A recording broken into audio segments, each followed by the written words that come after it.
Bienvenue sur Nouvelle École, le podcast pour sortir des sentiers battus où je vais à la rencontre de gens passionnés au parcours atypique. Cette semaine, j'accueille Patrick Pelloux. Vous le connaissez sûrement pour différentes raisons, son alerte lors de la canicule de 2003, ses chroniques dans Charlie Hebdo, ses livres ou encore ses prises de parole après les attentats de janvier 2015. Dans cet épisode, je voulais pas parler de Charlie Hebdo, je voulais savoir comment on développe l'instinct de vie dont il parle dans son dernier livre. On évoque son parcours, plein de rebondissements, ce qui le pousse à avancer quotidiennement et ses méthodes pour se reconstruire quand tout va mal. Pensez à vous abonner sur Apple Podcast ou SoundCloud en cherchant Nouvelle École, ça m'aide énormément. Bonne écoute.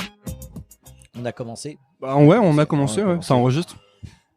En fait, si tu veux, c'est ça qui m'a plu dans... Comment on dit, c'est un blog? Un podcast. Un podcast, dans ton podcast, c'est que je finissais médecine en 94. Et je passais ma thèse et j'avais fait des stages... Parce qu'à l'époque, quand tu faisais médecine générale, tu pouvais aller dans les services des urgences, ce qui est plus le cas maintenant. Enfin, c'est très rare, c'est très compliqué maintenant pour les jeunes d'aller dans des services des urgences et dans des SAMU, ce que je trouve absolument lamentable. Pourquoi c'est compliqué maintenant? Parce que la médecine générale est devenue une spécialité, donc tout le monde, si tu veux, le monde de la médecine est un monde de castration. C'est-à-dire, le truc, c'est pas... On vise pas l'épanouissement des étudiants en médecine. Les facultés de médecine font tout pour faire un cheptel de professeurs universitaires, alors que les universités devraient créer le plus grand nombre de médecins et épanouir les gens. En fait, je crois que vraiment les études de médecine, c'est une usine à créer des névrosés. Mais bon, mais les médecins sont super. Ils résistent. Ils ont un pouvoir de résistance important par rapport à cette oppression intellectuelle qui les stérilise. Et donc là maintenant, avec la médecine générale, ils veulent limiter les stages à la médecine générale, donc limiter les stages aux urgences et au SAMU, ce que je trouve regrettable, parce qu'il faudrait justement qu'un médecin qui a envie de faire des trucs, ça soit la liberté et la conquête, l'universalité de l'université. Bon, c'est un autre sujet. Donc moi j'étais en 94 et en fait je me passionnais pour les urgences. J'avais chopé au cours de mes études médicales, et je crois que c'est ça qu'il faut dire à ceux qui débutent dans les études médicales, c'est que c'est des études qui sont très longues et c'est des études où tu rencontres. Et en fait, ça sert à rien de commencer ces études de médecine en disant je serai chirurgien de la main. Parce que de toute façon, les expériences que tu vas avoir vont te faire... C'est des rencontres. Tu vas rencontrer, puis un jour, tu sais pas pourquoi, tu vas rencontrer un néphrologue fantastique et tu vas te passionner pour le rein, tu vois. Bon, c'est ça. Et je crois vraiment que pour moi, les études de médecine, c'est des études de liberté. Or, à l'heure actuelle, toutes les institutions et tous ceux qui s'occupent de machin limitent les choses. Il y a, voilà, c'est très castateur. Bon, bref, moi, je me suis retrouvé en 94. Tu avais fait une thèse sur les conséquences du verglas. Et les arrivées en excès en urgence. Déjà sur le climat, c'est ça qui était drôle. Je suis toujours passionné pour la théorie des climats de Montesquieu. Je trouvais que c'était d'une intelligence. Qu'est-ce qu'elle dit, cette théorie? En fait, que le climat influence les gens. Il avait fait un texte en se disant, c'est marrant, les gens qui sont au soleil, ils ont l'air quand même plus heureux que tu vois, oui. Donc d'un coup, il y avait des lumineux. Et donc, j'étais à Saint-Antoine, et en fait, à l'époque, ils recrutaient des jeunes pour travailler aux urgences, parce que tu avais eu un rapport en 88, dit le rapport Steck, qui avait dit mais c'est n'importe quoi, parce qu'en 88 jusqu'en 88 on mettait les étudiants en médecine aux urgences. C'était hier, t'étais tout seul, t'étais étudiant en médecine, t'étais tout seul avec les infirmières. C'est là où, si tu veux, il faut rendre hommage aux infirmières. Le nombre d'infirmières qui ont appris aux médecins à suturer, à faire un pansement, à s'occuper des malades, c'est considérable. C'est pas rassurant pour les types qui arrivaient aux urgences. Si, parce que les infirmières sont hyper compétentes. Donc elles avaient une pratique, elles savaient parler aux malades, elles savaient parler à un mec bourré. Personne dans les études de médecine t'explique comment parler à un mec bourré. Pourtant ça doit être plus fréquent. C'est la France boit. J'ai l'habitude de dire la moitié de la France boit, l'autre moitié devrait. Bon, tu vois, c'est ça le truc. Et donc j'avais mon chef de service des urgences Saint-Antoine m'avait dit on peut t'embaucher, mais alors j'étais embauché avec un tout petit salaire ce qu'ils appelaient des vacations. Donc les vacations, c'était des demi-journées. Alors l'escroquerie totale, la demi-journée n'était pas quantifiée en horaire. Donc la demi-journée, elle faisait 8 heures. Voilà. Point barre. Et la nuit, c'est ça qu'il faut dire aux jeunes qui débutent médecine aujourd'hui, ils ont de la chance parce que la nuit était pas comptée dans ton temps de travail. Donc t'allais travailler la nuit, c'était pas compté dans ton temps de travail. Donc d'un coup, tu travaillais jour, nuit. Et je me tapais des 80, des 100 heures par semaine. Je me souviens qu'une fois, j'ai fait 5 jours consécutifs aux urgences Saint-Antoine. Et t'étais payé pareil, jours, bien sûr. Nuit et jour, payé pareil. Toujours payé pareil. Et j'étais payé 250 francs la vacation de 8 heures. Ça fait rire, hein, aujourd'hui. 250 francs.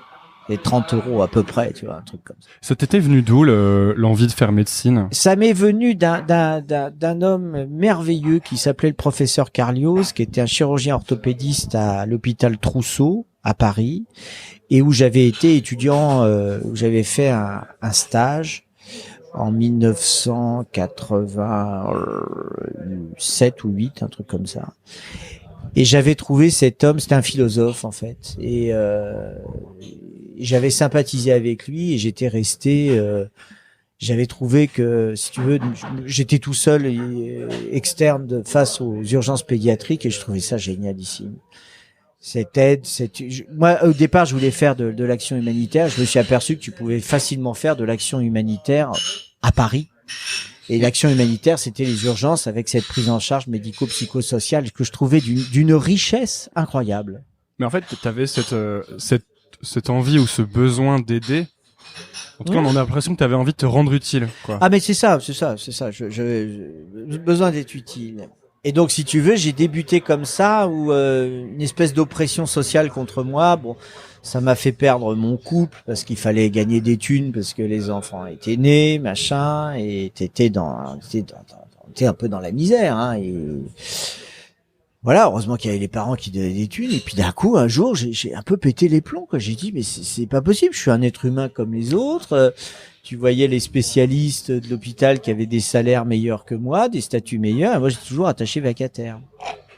Donc un jour, fin 97, je dis c'est plus possible. Donc j'appelle le syndicat, donc tu sais, le syndicat de médecins. Ouais, donc j'appelle le syndicat de médecins qui s'occupait des urgences et je dis excusez-moi, je travaille 80 heures, je suis payé 3 francs 6 sous, personne me reconnaît, quel est mon avenir? Et le mec me répond, de toute façon vous êtes issu de la médecine générale, vous pourrez jamais travailler à l'hôpital. Et je me suis dit, mais pauvre con, quoi. Qu'est-ce qu'il y a? Le médecin généraliste, c'est un sous-médecin, donc j'étais pas d'accord du tout. Donc j'ai monté mon syndicat. Ouais. Avec des potes. L'association des médecins urgentistes, voilà, à l'époque hospitalier de France. Alors chaque mot était important. On avait mis association parce que on voulait pas le côté réducteur du syndicat et on voulait faire des actions humanitaires et d'entraide avec les pays en voie de développement. Donc on avait appelé ça association. Médecins, on était des médecins. Urgentistes, parce que le mot n'existait pas, hein. C'est mon organisation qui a fait naître dans le vocabulaire commun le mot urgentiste. Ah oui, à l'époque personne parlait d'urgentiste, hein. Il y en avait qui nous disaient oxyologue, qui traitait la douleur. Il y en avait qui nous appelaient urgentologue. Ce mot est resté notamment au Québec. Donc voilà, c'était un peu n'importe quoi. Et on est parti là-dessus. Et on a monté notre premier mouvement de contestation le 10 janvier 98.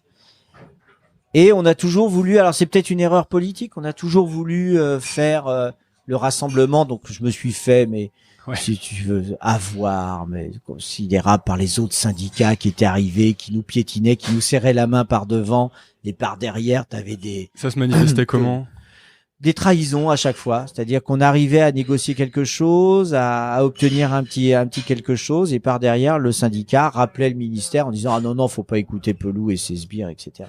C'est intéressant comme des différentes entités qui devraient avoir une cause commune dans beaucoup de milieux finalement se tirent la bourre et se font concurrence. C'est la France. La France, ça reste un pays de tribus, donc d'un coup, t'appartiens à une tribu, pas à l'autre, et voilà. C'est violent, tu vois. quoi. Voilà, c'est flagrant. C'est pour ça, voilà, tu peux décliner ça actuellement avec le mouvement En Marche qui se crée. Et en fait, t'as plein de personnages de différentes tribus qui se rassemblent sur une nouvelle tribu. C'est pas sûr que ça marche, Ouais. tu vois. Bon. Et donc j'ai créé mon syndicat avec des potes. Hein. On a créé. Comment ça a été copains, perçu par les autres, du coup, les autres? Très mal, très mal. Ouais. J'étais traité d'extrême gauchiste, d'hommes qui aiment les médias. Déjà? Déjà. Enfin, tu vois. Alors c'est marrant parce que c'était un problème générationnel. Parce qu'en fait, pour moi, les médias c'est un outil. C'est tout. Passer à la télé, c'est un outil. Avant, t'avais le gars qui passait avec un porte-voix dans la rue. Voilà. Maintenant, t'as la télé. Et la télé, elle est complètement démystifiée. Tu passes à la télé, voilà, ça a une demi-vie très courte. C'est très fugace tout ça. Bon. Et puis voilà, et puis on s'est battu, on a fait des mouvements, on a obtenu, ça c'est pour les jeunes, on a obtenu des statuts qui n'existaient pas. Toujours avec cette volonté d'avoir la qualité des soins, donc en validant des essais et tout. Les jeunes qui partent maintenant dans la médecine d'urgence, et c'est tant mieux, n'ont pas connu ça, mais nous ça a été une oppression, ça a été un combat de 15 ans, tu vois, pour en arriver là, tu vois. Et puis bien sûr, il y a eu la canicule de 2003, tu vois, et ça c'était un truc. Les médias sont venus, si tu veux, les gens mouraient. Parce que c'est toi qui a Ouais. un peu toqué à la porte des médias, ouais, c'est ça? ouais, Parce qu'en fait, je crois que Chirac était au Canada. Au Et Canada. Raffarin était en vacances. En vacances. Et le ministre de la Santé était pas avait pas l'air de faire trop gaffe Mais à ce qui se passait. il était entouré de bras cassés au ministère de la Santé C'était qui ne Mattei, t'écoutaient c'est ça pas. Ouais, Mattei. T'écoutais pas. D'abord, Mattei est un homme très vaniteux et qui écoutait pas les gens. En plus de son côté catholique très très très pratiquant, donc ils écoutaient pas. Et puis si tu veux, c'est la France de 2003, c'est la France qui a ses habitudes. Tout le monde est en vacances au mois d'août, il peut rien se passer au mois d'août. Et toi, qu'est-ce qui a fait que tu t'es alarmé en Mais fait? l'habitude, d'un coup, si tu veux, on avait développé, nous étions les premiers, on avait développé, c'était le début d'Internet. Pas oublier, c'était le début d'Internet. Donc on parlait entre nous. La vieille garde n'utilisait pas ça et nous on avait les informations qui arrivaient de partout. Le ministère n'avait pas Internet, hein. Ils savaient pas. Ils avaient au ministère, il n'y avait pas Internet. Mais non, ils avaient vaguement des messageries et tout, mais nous on avait déjà monté des réseaux. Ils étaient peut-être sur Minitel encore à l'époque. Il y avait des Minitel encore à l'époque. Il y avait Minitel à l'époque. Donc voilà, donc on a lancé ça, mais c'était pas du tout un coup de com'. J'ai jamais eu de chargé de com, ni rien du tout. Et j'ai pris les premiers micros en disant mais les gens meurent. Et puis erreur de com monstrueux du gouvernement qui a dit voilà. Alors c'était bizarre si tu veux d'un coup pour les jeunes, tu peux te retrouver à n'importe quel moment dans un tourbillon historique. En fait, il faut vraiment garder la tête froide. Ce que j'ai fait. Toi, t'avais quel âge à l'époque? Trentaine d'années. 39 ans. Et c'était d'un coup ça te prend et il faut rester la tête froide. Toute personne peut être confrontée à une notoriété instantanée mondiale. Je me suis retrouvé avec toutes les chaînes de télé du monde entier qui m'interrogeaient et tout. C'était assez considérable. Alors ça me faisait marrer parce qu'il y avait Al Jazeera qui venait et déjà à l'époque j'expliquais que je me marrais en disant mais non mais vous savez les femmes meurent et tout. Je parlais du droit des femmes à Al Jazeera, c'est pas leur truc du tout. Ça me faisait marrer. Donc voilà, donc ça a été le premier truc et voilà, et ça m'a permis de rencontrer des tas de personnes et puis après je suis rentré à Charlie Hebdo. Ouais, mais c'est quelque chose que t'as vécu comment justement cet afflux médiatique sur toi en 2003? C'était oppressant parce que si tu veux, tu as une espèce d'oppression de notoriété et ça entraîne toujours la jalousie et des attaques. Ce que t'appelles la chasse au pelou. La chasse au pelou, exactement. La chasse au pelou était ouverte. Et la notoriété entraîne toujours la jalousie. Toujours. Et il faut le savoir. Tu as... et à l'époque, il n'y avait pas Twitter. Il n'y avait pas Facebook, il n'y avait pas tout ça. avait pas les réseaux sociaux. Donc t'imagines aujourd'hui. Et c'était un truc qui était, mais que j'ai bien vécu. Ça a été. Mais si tu veux, les gens pensaient que c'était un truc. C'est marrant comme les connards. En fait, tu les reconnais les connards parce que c'est des gens à chaque fois, tu sais, qui te sortent le mot. Mais il est médiatique. Gna gna gna. Tiens, et tu les reconnais. D'un coup, tu dis ok, toi, c'est vu. Moi, j'ai beaucoup préparé cette interview en allant sur lire des articles qui parlent de toi, etc. Et c'est vrai que dans les commentaires, de toute façon, dans les commentaires, c'est pas compliqué. Les seuls qui s'expriment dans les commentaires, soit ceux qui détestent, soit ceux qui adorent. Ouais, donc c'est très biaisé. Et alors, ceux qui détestent, il y en a aussi. Hein. Ah oui, bien sûr, beaucoup. Toi, c'est quelque chose que tu comment tu gères ça maintenant? Faut pas le lire. Tu lis pas. Faut pas le lire. Faut pas le lire parce que tu sais pas qui c'est.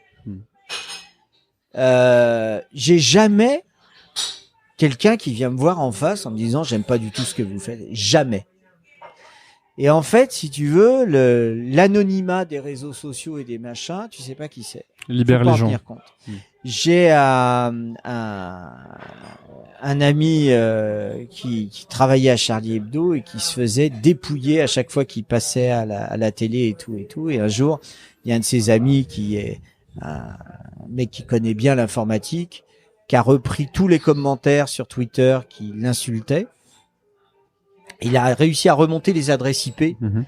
Et en fait, de 200 personnes qui l'insultaient, en fait, c'était 5 personnes qui a fait différents profils et qui, en fait, passaient leur temps à retweeter. Donc, c'est assez facile de faire croire qu'il y a 500 000 personnes qui te détestent, en fait. Donc, toi, tu lis pas, Faut pas le lire. La fachosphère m'en veut beaucoup. Beaucoup. Il faut pas le lire, en fait. Et il y a beaucoup, je suis une des têtes de turc du Front National. Pourquoi, en particulier? Pour de multiples raisons, notamment après les attentats, mes liens et mon soutien à François Hollande a été détesté. Et puis, il voyait en moi, surtout après les attentats, où je suis devenu à nouveau, ce qui est très rare, si tu veux, dans la vie de quelqu'un, c'est que tu tombes 2 fois de suite dans ton existence, dans un tumulte médiatique mondial. Et c'est un truc qui est où il faut vraiment prendre beaucoup de recul, parce que c'est très compliqué à gérer, quoi, tu vois. Voilà. En fait, juste après cet épisode de la canicule, c'est là que tu as commencé à écrire. C'est là que tu as fait ton premier bouquin. C'est là où j'ai fait mon premier livre. Et c'était pas, si tu veux, en fait, on est à une époque pour les jeunes, tu vois, je crois que faut rien s'interdire. C'est ce que je dis dans cette émission. Voilà. Faut rien s'interdire. C'est-à-dire que tu es à une époque où, putain, ce que j'aimerais avoir 17 ans encore. Bon, mentalement, j'ai 17 ans, si tu veux. Je reste foncièrement un adolescent et j'adore ça. Tout est possible. Tout. Faut rien s'interdire. On a une société qui cantonne, tu vois. Je supporte pas ça, tu vois, notamment quand on a des jeunes, des internes et tout, qui viennent, des externes et tout. Il y a un espèce de regard concupissant à leur égard et un espèce de regard d'infantilisation, et moi je passe mon temps à dire non mais vous vous rendez compte que vous parlez à des jeunes qui ont 27, 28 ans et on les infante. Non mais il est qu'interne, il sait pas. Un interne aujourd'hui a probablement plus de connaissances que moi en médecine et il a probablement 2 fois plus de connaissances sur les sciences fondamentales que j'en avais dans les années 80 quand j'ai fait mes études. Ça dit tout. Et on infantilise. Le jeune est toujours trop jeune. Ça, c'est quelque chose qui est assez français, je pense. Ah, c'est très français. Parce que aux États-Unis, c'est pas du tout comme ça. Ah, c'est pas du tout ça. C'est pas du tout ça. Il y a d'autres problèmes, mais les jeunes sont... Mais ils sont intégrés tout de suite. Et t'as des responsabilités, on te considère. Mais le pire en France, c'est que quand tu passes 40 ans, t'es vieux. Et t'es trop vieux. C'est vrai. Ce qui fait que t'as une fenêtre de tir pour exister entre à peu près, on va dire, 30 ans et 40 ans, c'est-à-dire 10 ans, 120 mois. C'est affreux. Quand tu commences à le compter en mois. Oui, alors j'avais vu un article justement qui te montrait les jours et qui cochait les jours où tu pouvais faire des choses. Voilà. Et c'est pour ça que les gens s'interdisent, tu penses? S'interdisent. Il y a l'autocensure. Et il faut pas. Et c'est vrai que si tu veux, moi, j'avais fait médecine, j'étais très formaté, tu fais médecine. Donc, en gros, formaté, un métier, une spécialité, une vie, Oui, une femme, des enfants, point barre. D'autant qu'il y a ça aussi, c'est-à-dire que moi, j'ai fait des études de commerce. Ouais. Quand je dis aux gens que je fais un podcast, moi, avec des grands yeux, qu'est-ce que tu fous, quoi? Tu devrais être en banque, tu devrais être en conseil, ou tu devrais être en train de... Et alors moi, en fait, ça a été une rencontre avec notamment Sharp de Charlie Hebdo, parce que j'avais des amis, parce que j'avais fait de la musique, donc j'avais des amis, les têtes raides et tout, et j'ai rencontré tout ce petit monde parce que après 2002, après le séisme que ça avait été les élections Chirac-Le Pen, on s'était mobilisé déjà à l'époque avec mon association, avec la MU. Je voulais me mobiliser pour aller au sens large et pas que ça reste un syndicalisme corporatiste, mais je voulais un syndicalisme qui s'ouvre au monde. Donc je passais mon temps à me mobiliser. Donc j'avais rencontré tout ça et en fait après la canicule, j'avais vu débarquer. D'ailleurs, c'était assez amusant. J'avais vu débarquer des grands noms qu'on voit faire des chroniques à la télé, du monde politique, qui étaient en fait payés par des boîtes d'édition pour venir me voir, prendre mon nom, faire le livre à ma place et toucher 50% des droits. C'est ce que font beaucoup de journalistes. D'accord. Voilà, faut quand même le savoir. C'est un gros sujet tabou, mais ça s'appelle des nègres. Mais quand tu fais un sujet médiatique, ils prennent ton nom pour faire vendre, etc.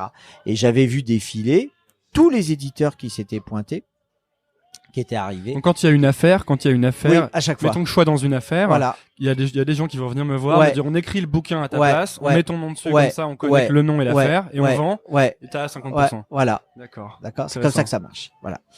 Et moi, je leur ai dit, absolument pas. Si un jour je fais un livre, et je me souviens à chaque fois, je disais, non, mais de toute façon, moi, je sais écrire des ordonnances, je ne sais pas écrire de livres. Et en fait, à l'époque, les mecs de Charlie Hebdo m'avaient dit, mais on aime bien ce que tu dis et tout, tu devrais écrire dans le journal et tout. J'avais dit, je ne sais pas écrire, donc c'est a priori non. Et en fait, ça a été une rencontre avec un mec chez Fayard qui s'appelait Durand, qui était le patron, qui était un mec sympa et qui m'a fait rencontrer un ancien journaliste de l'UMA, qui m'avait dit non mais on fait le bouquin, tu vas voir c'est facile et tout, et on dicte. Et on avait dicté, ils avaient recopié, et en relisant, j'avais fait ma Simone Signoret, tu vois, j'avais dit non mais ça me va pas du tout, la manière dont c'est écrit, je vais le réécrire. J'ai réécrit tout le livre tout seul, voilà. Et c'est là où j'ai découvert c'était pas ma voix, c'était pas mon style, et c'est là où j'ai découvert, voilà, et j'ai balancé le livre, et après je suis rentré à Charlie Hebdo. Et en fait, si tu veux, au départ, le monde médical ne comprenait pas, mais qu'est-ce qu'il fait? Alors il fait des livres, il fait de la médecine, il écrit, il donne son avis sur tout. C'est du jamais vu, c'est ça? Jamais vu. Et puis après j'ai découvert des potes qui débutaient, qui avaient mon âge et qui débutaient à e-télévision et qui faisaient des débats. Et là il y avait un mec qui m'avait dit mais viens au débat et tout. Et j'ai commencé à débattre. C'est ça qui était rigolo, quoi. Parce qu'automatiquement du coup t'étais devenu un genre de porte-parole. Ouais. Et voilà. Et ce qu'il faut savoir, c'est que il y a plus, alors surtout maintenant avec les réseaux sociaux, t'as plus le chevalier blanc. Tu es forcément pourri quelque part par des gens. Forcément. Mais il faut savoir te défendre. Et pour te défendre, c'est la justice. Donc en fait, quand quelqu'un dit du mal de toi, il faut pas hésiter à porter plainte en diffamation, en fait. Ouais.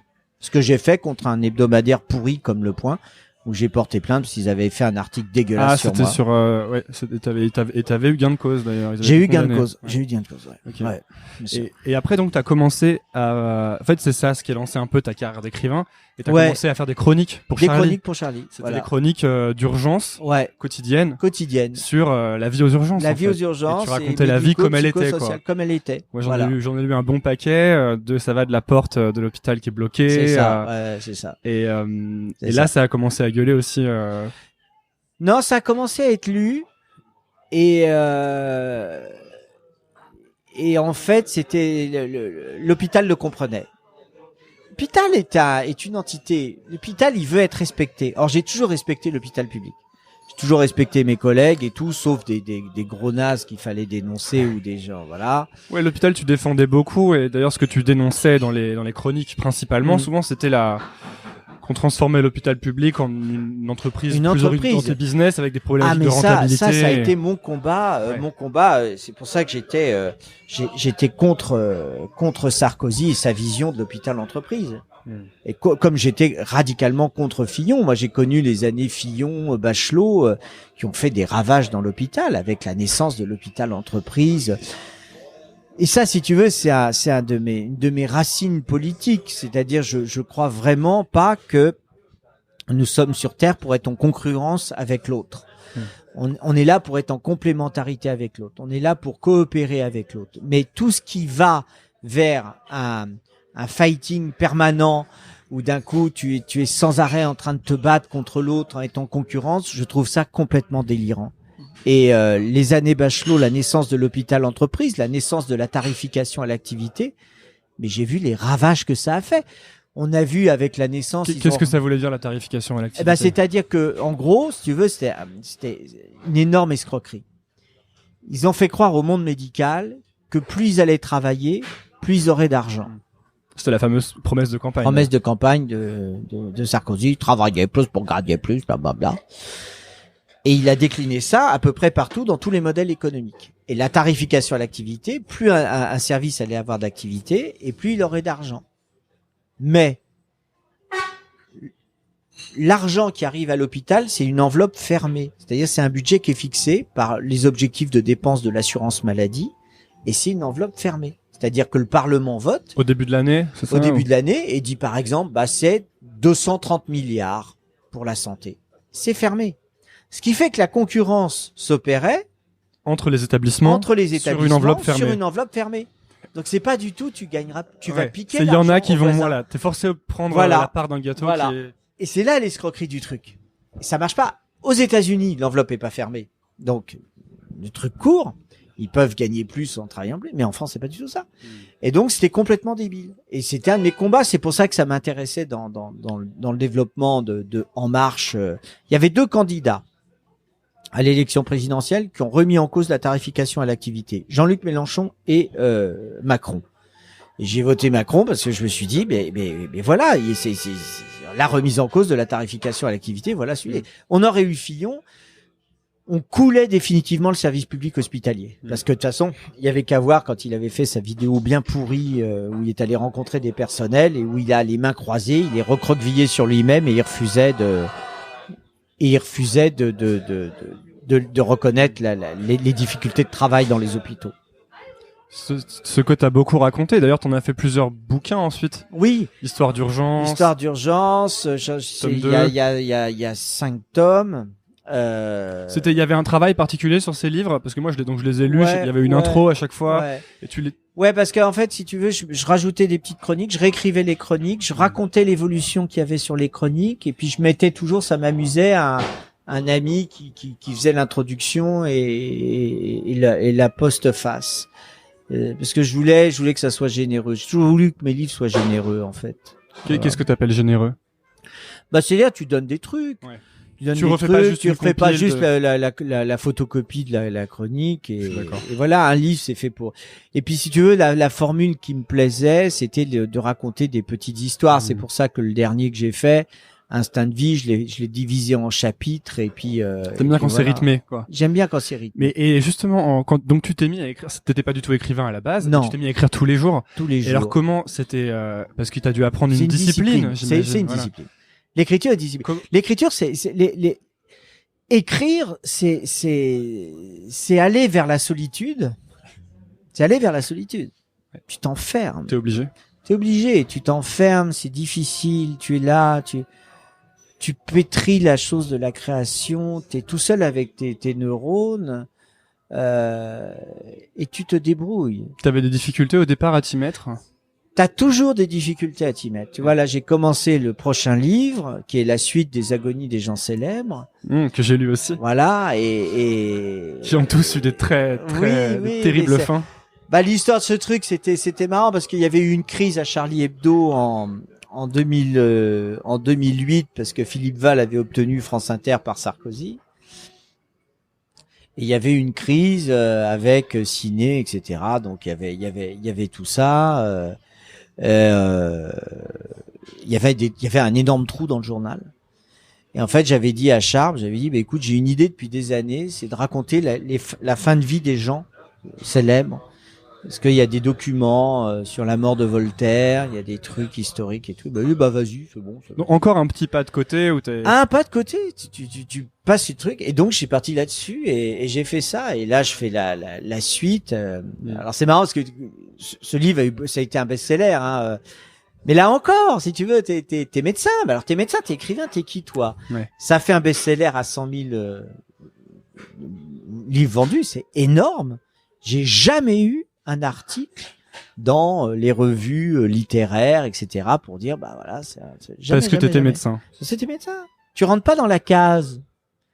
C'est comme tu sais, je suis libre penseur. Donc d'un coup, il y a des trucs de Mélenchon que j'aime bien, il y a des trucs d'En Marche que j'aime bien. Bon, mais je sais qui j'aime pas. J'aime pas le libéralisme, j'aime pas le Front National, l'extrême droite, voilà. Bon. Mais les gens veulent te cantonner dans un truc. Voilà. De gauche. De gauche. Mais je suis de gauche parce que je suis pour la culture, pour la laïcité, qui sont historiquement, et l'antifascisme, qui sont des valeurs de gauche. Donc, je suis de gauche. Mais sans étiquette, j'ai jamais été dans un parti. Mais il y a un truc qui m'intéresse, c'est que. Mais on peut être dans un parti. Moi, c'est mon cas, mais je pense que c'est vachement citoyen de militer dans un parti. Je pense que c'est quelque chose de nécessaire. Tu penses qu'il faut se faire le porte-parole de ses idées? Oui, complètement. Ouais. Parce que toi, c'est quelque chose qu'on remarque tout au long de ta vie, c'est qu'à chaque fois que tu avais envie de dire quelque chose, finalement, tu le disais. Ah bah bien sûr, je le disais. Ouais. Je le disais, mais tu sais, là c'est marrant parce que là, tu vois. C'était quelque chose qui te venait naturellement, ou est-ce qu'il fallait que tu te forces à... Non, c'est naturel. Alors certains te disent, il est grande gueule, machin. Mais en fait, faut surtout jamais écouter jamais regarder, hein, c'est un conseil que je donne aux jeunes, jamais regarder les méchants. Les méchants sur Internet, Facebook, tout ça, faut pas les regarder. Faut jamais regarder ça. Si tu regardes ça, des fois ça m'arrive, et ça te neutralise pendant quelques heures, quoi. Ah ouais, moi je sais que je pourrais avoir 1 million de personnes qui disent que ce truc est bien. Il suffit que j'en vois une qui dise que c'est nul et que ça te paralyse. Faut pas regarder. Je passe une semaine sous ma couette. Faut pas regarder. Ouais. Imagine aujourd'hui Picasso fait ses trucs avec les réseaux sociaux. Picasso est neutralisé. Parce que quelque part, ces réseaux sociaux, c'est le conformisme. Hein. Ah oui, parce qu'en fait, dès que tu fais quelque chose d'un peu nouveau, d'un peu original, s'il y a personne qui n'aime pas ce que tu fais, c'est que c'est pas créatif. Bien sûr. Et puis, t'as les rumeurs sur l'argent, moi je les ai eues, les rumeurs sur la sexualité, je les ai eues, les rumeurs sur la santé, je les ai eues. Donc en fait, dès que t'as un peu de notoriété, on commence à raconter des histoires. T'attaquer. Parce que t'attaquer tout le temps. Et qu'est-ce qui s'est passé c'est en 2007, je crois, du coup, que t'es parti des urgences? C'est historique, hein. En fait, il y a eu une panne électrique dans l'hôpital. J'étais de garde. Donc la panne électrique d'un hôpital, c'est la catastrophe. T'imagines, il y a plus d'électricité, les machines ne marchent plus. Et j'ai géré le truc. Panne électrique, j'ai géré le truc. Et chose improbable, dans la salle d'attente, tu sais qui j'ai le responsable photo de l'AFP qui a accompagné son père. D'accord. Donc moi, je suis en plein boulot, en train de soigner tout le monde et tout. Non, mais il y a qu'à moi que ça arrive, ça. Ouais. Et je commence à avoir Europe 1 qui m'appelle, France Info qui m'appelle, BFM qui m'appelle. Je comprends pas. Et vous avez un problème à Saint-Antoine? Je dis, bah, comment vous savez? Il vient d'y avoir une alerte AFP. Je dis, mais j'ai pas communiqué et tout. Et en fait, c'est le mec de l'AFP qui avait alerté tout le monde. Et comme la nuit, dans les grandes stations, tu as toujours quelqu'un de garde, bah, ils se sont activés. Ils sont arrivés à l'hôpital. Ces connards de professeurs de l'hôpital ont cru que j'avais fait un coup médiatique. Et je leur ai dit, mais non. J'ai pas fait un coup médiatique, j'en ai rien à foutre des médias. Donc avec toi, c'est la suspicion permanente. Permanente. Il y a un coup média, tu vois. Ils sont tellement fêlés. Et pour moi, c'était un truc formidable. On n'a pas perdu un seul malade. L'hôpital a bien fait le truc et tout. Mais Bachelot est intervenu immédiatement en disant, il faut le zigouiller. Et donc, avec l'aide de quelques professeurs, ils ont tout fait pour me virer du truc. Et j'ai été muté au SAMU de Paris, où ils se sont dit, la légende voulait que Patrick Pelloux était pas un bon médecin, qui travaillait jamais. Et je suis arrivé là-bas, dégoûté d'être viré de mon hôpital d'origine. J'étais vraiment fusionnel avec mon service. J'avais obtenu la construction d'un nouveau bâtiment des urgences par un conflit social avec les syndicats. On avait obtenu ça, donc j'avais bien servi la cause.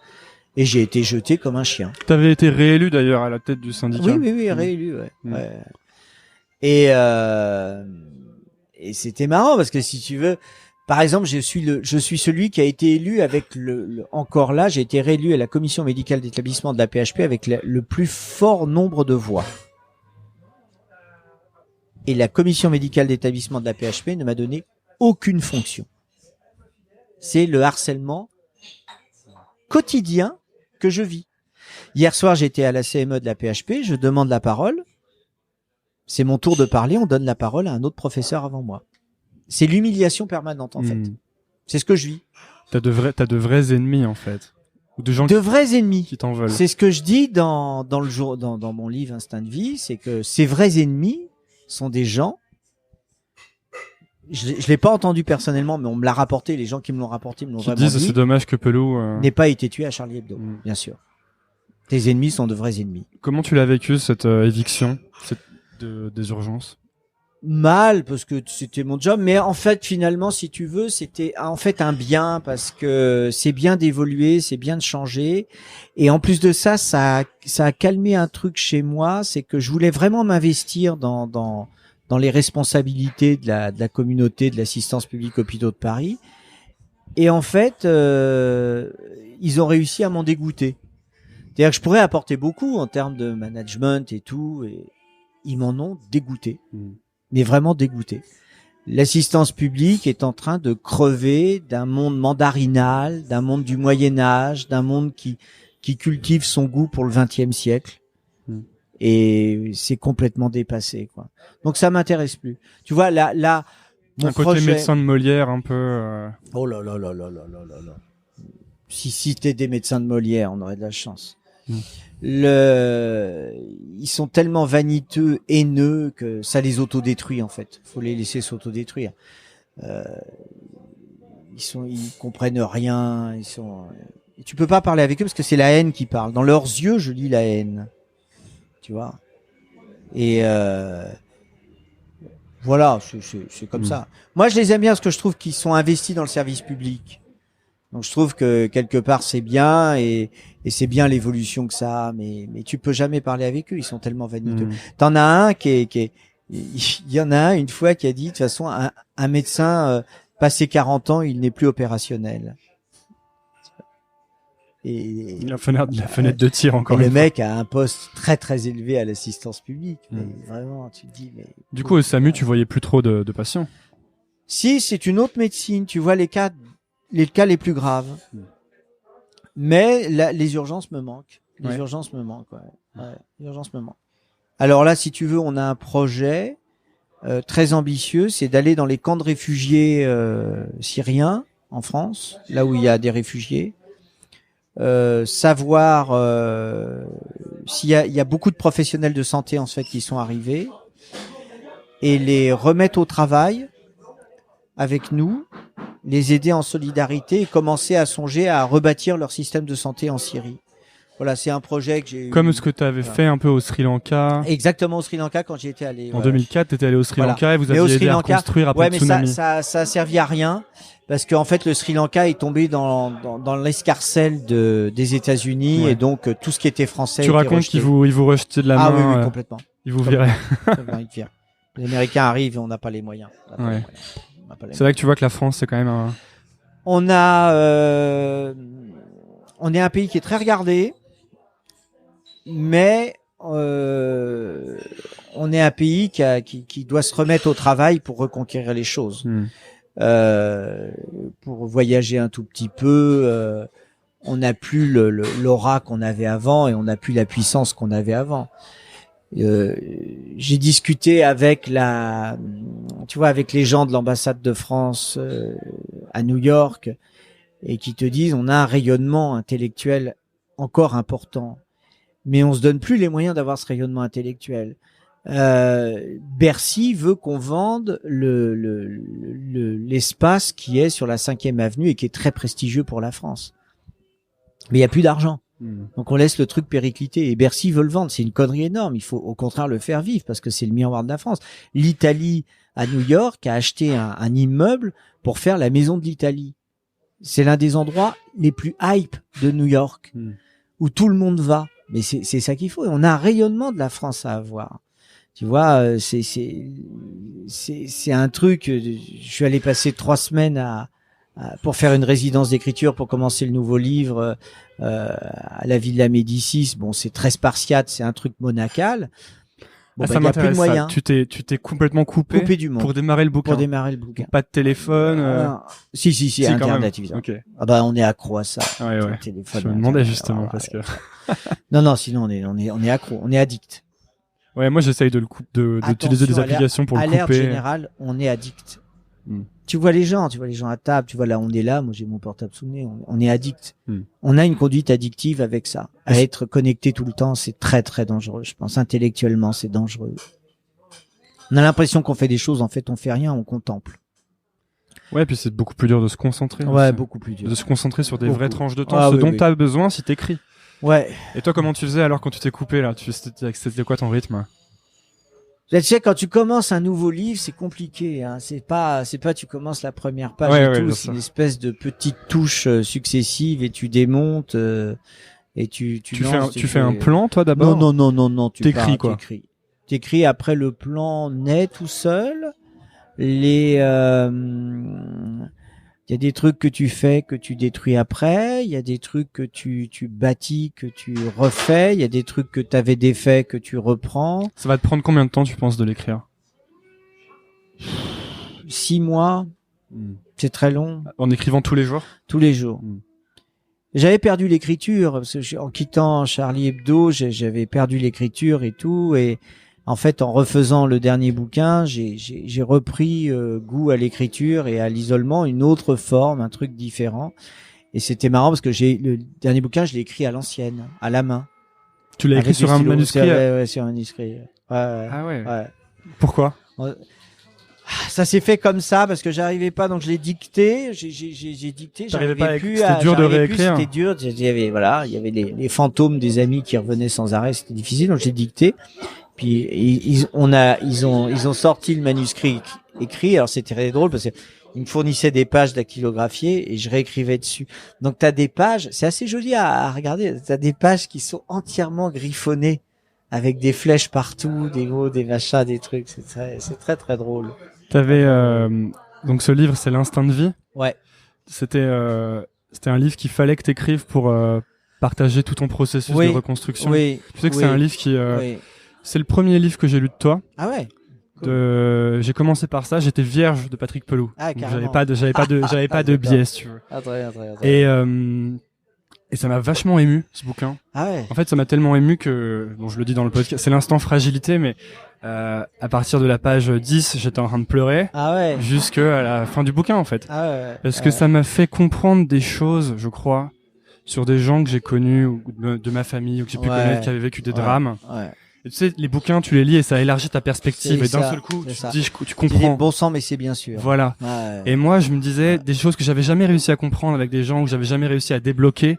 Ouais. D'un seul coup, me sont remontés, quoi. Ouais. Et ça m'a vachement ému parce que ça m'a rendu triste. Et en même temps, il y a beaucoup de choses aussi très touchantes dans ce livre.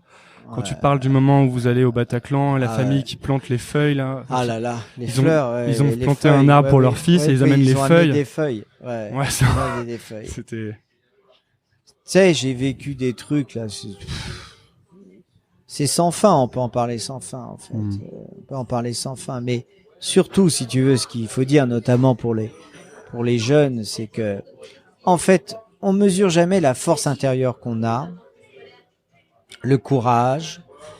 On a une société où des gens qui nous entourent, qui passent leur temps à rabaisser les choses, et en fait, on peut tout faire. J'ai cette certitude, on peut tout faire. C'est une question de travail, c'est une question de discipline, c'est une question de vaillance par rapport à l'obstacle, mais on peut tout faire. Il faut jamais désespérer. On a un système, machin, vous faites ça, il y aura du chômage et tout. Non, mais faites les choses. Bossez et tout, vous allez y arriver, bien sûr. Bien sûr. C'est ce que j'essaye de recommander. Ah, c'est bien. Ouais. Très bien. Toi, cool. Dans ce bouquin, il y a pas mal de... Il y a pas mal de choses qui m'ont intéressé. Ouais. notamment de tout ce que tu donnes comme conseil pour aider les gens à se reconstruire. En fait, c'est des conseils parce que c'est ce que tu as vécu toi. Et la seule manière de donner des conseils, c'est un peu l'autobiographie, quoi. Je l'ai vécu, donc je peux donner des conseils. Si tu veux, j'ai eu un regard très, par rapport à moi-même, j'ai eu un regard très extérieur, et ça a été de constater le médecin malade. Parce qu'on pense toujours, voilà, on pense toujours tabou. Que le médecin, finalement, ça lui fait rien. Ah, mais c'est très tabou. Tu sais, moi, j'ai vu un de mes amis qui était un médecin brillantissime, qui travaillait avec moi, et à 50 balais, il a été touché par un cancer du pancréas. Et j'ai vu l'effondrement de cet homme qui était convaincu que la vie était simple. C'était juste, tu passes des examens, tu valides tes examens, tu es bon élève, et et c'est une autoroute. Et j'ai vu l'effondrement de cet homme qui ne voulait pas voir sa maladie jusqu'au dernier moment, et c'est terrible. C'est des trucs qui sont absolument terribles. Et pour ça, si tu veux, le médecin malade, j'en vois, hélas, si tu veux, c'est un des drames de vieillir, c'est que tu vas de plus en plus au cimetière accompagner des amis, déjà. Énormément. Depuis quelque temps, je pourrais faire le goemio des cimetières. Et le médecin malade, c'est ça qui m'intéressait. C'est-à-dire de dire, écoutez, j'ai vécu un truc où j'ai été très très mal. Voilà comment j'ai l'impression de m'en être sorti. Alors c'est pas une méthode, c'est pas, faut pas c'est pas un essai, parce que je suis pas psychiatre ni psychanalyste, donc c'est un essai. Voilà la méthode que j'ai choisie. Et ce que je retiens, c'est des choses finalement assez simples, en fait, qui ont l'air d'être les plus efficaces. C'est la présence des gens. Oui. Le temps. Oui, le temps. Et ne pas se fier aux mauvais amis qui sont l'alcool, le cannabis. Voilà, c'est ça. Alors moi je fume pas, mais j'ai connu l'alcool. Je fume pas. Après, tu t'es tombé un peu dans l'alcool, c'est ça? Voilà, je me suis mis un peu à picoler. Et là, c'était quoi pour toi, un peu picoler? Oh bah tu bois énormément de vin. Ouais. Tout le temps. Et puis tu commences à goûter au whisky le soir. Et tu t'aperçois que la quantité d'alcool que tu as bu dans la journée, c'est hectolitrique. Hectolytique. C'est pas possible. Et tu dis que c'est des mauvais amis parce que ça empêche donc le cerveau de se... Ouais, tu arrêtes vite. Faut le savoir. En fait, faut savoir quand est-ce que tu tombes dedans, ou tu bois tous les jours, tu bois beaucoup tous les jours, tu bois trop tous les jours, tu es bourré 2-3 fois dans la journée, et c'est là où tu peux faire genre, ça ne va pas du tout, quoi. Ça va pas du tout.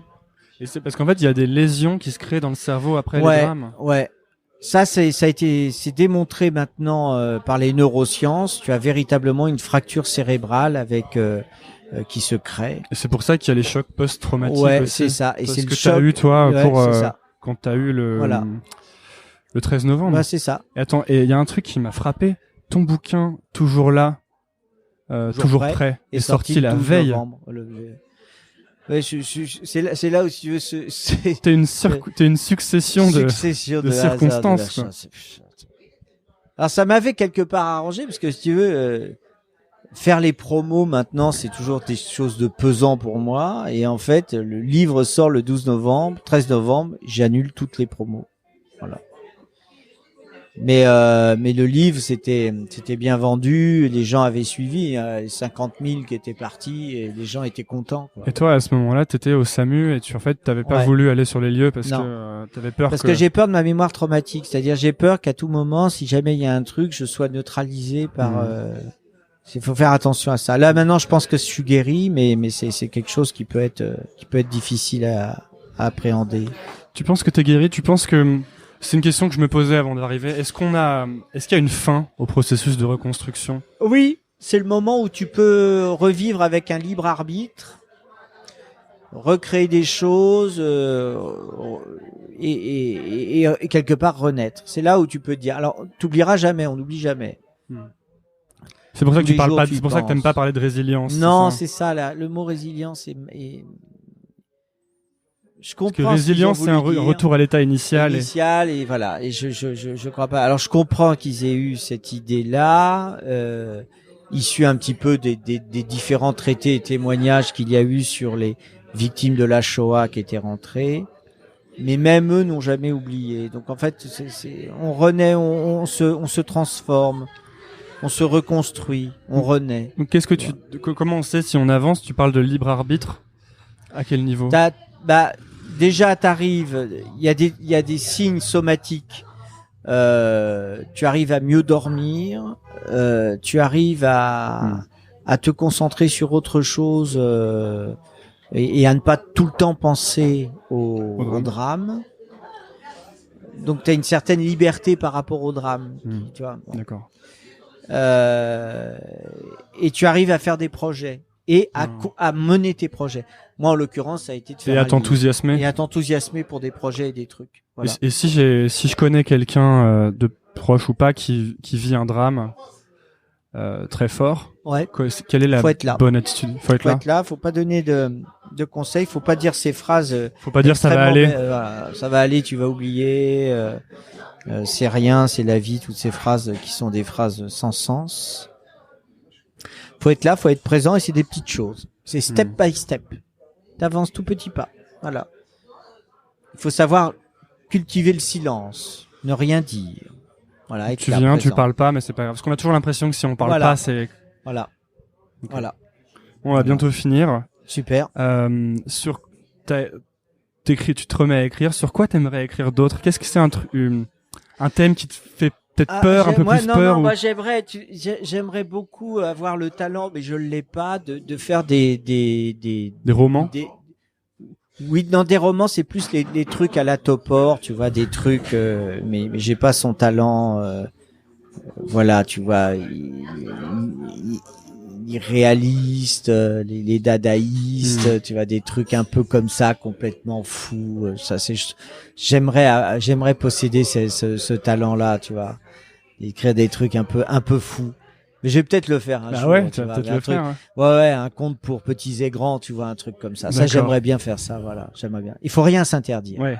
Justement, voilà. Si t'avais c'est une question que je pose parfois. Si t'avais un grand panneau publicitaire immense et que tu pouvais mettre un message dessus. On y va. On y va. Écoute, merci beaucoup, Patrick. Merci. Les gens pour qui te retrouvent, ton dernier livre, L'Instinct de vie. Ouais, super. Voilà. Super. Merci. Et merci de m'avoir. Merci à toi. Salut. Merci. Ciao. Merci d'avoir écouté. Si vous êtes encore là, c'est peut-être que l'épisode vous a plu. Si c'est le cas, rendez-vous sur nouvelleécole.org pour accéder à toutes les notes et références liées à cet épisode. N'hésitez pas à laisser votre avis dans les commentaires ou toute remarque qui pourrait m'aider à améliorer Nouvelle École. Vous êtes de plus en plus nombreux à écouter et ça fait plaisir. Nouvelle École revient la semaine prochaine. À lundi.